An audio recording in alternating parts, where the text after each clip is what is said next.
Luhang pumapatak sa loob ng pusong nagdaramdam.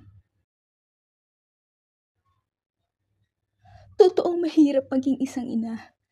Sa mga sandaling kaharap ang anak, ikaw ay masiglat tila walang problema.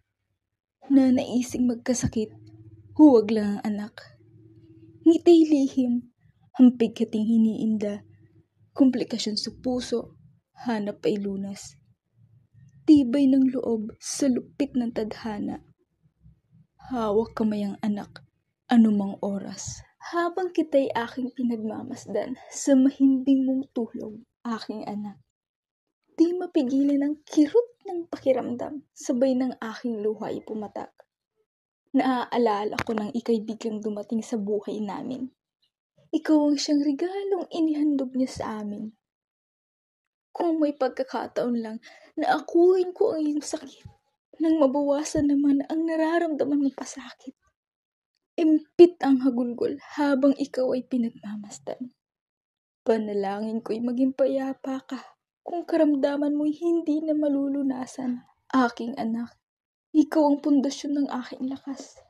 Sa bawat mithiin, ikaw ang ilaw sa dilim ng nakaraan. Biyayang handog ng Panginoon. Walang kapantay na yaman. Sa iyong ngiti, ang aking puso'y nabubuo. Tunay na saya. Ikaw ang dahilan ng aking pagbangon. Lakas at sandata sa hamon ng buhay. Lunas sa sakit at sugat sa dinaranas.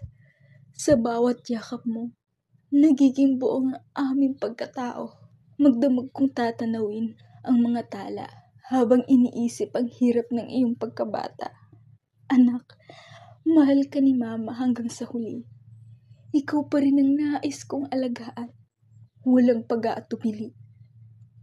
Dinggin sana ng Panginoon ang aking panalangin.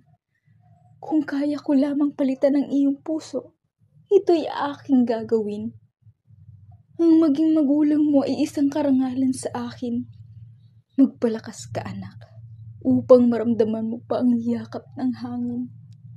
Anak, batid kong ika'y nahihirapan. Magpakatatag ka't ipagpatuloy ang laban. Naririto kami. Kasama mong lumalaban. Manalig ka sa nag-iisang tagapaglikha. Ika'y gagaling at pangarap ay may sasakatuparan. Damhin mo ang init ng aking yakap. Ang pagpapasalamat ay di sapat. Malaking biyaya ang unti-unti kang lumakas sa tulong ng bagong puso. Lubos tayong nagpapasalamat. Ngayon, may bagong buhay ka at maglilingkod sa kabutihan ng may buong lakas.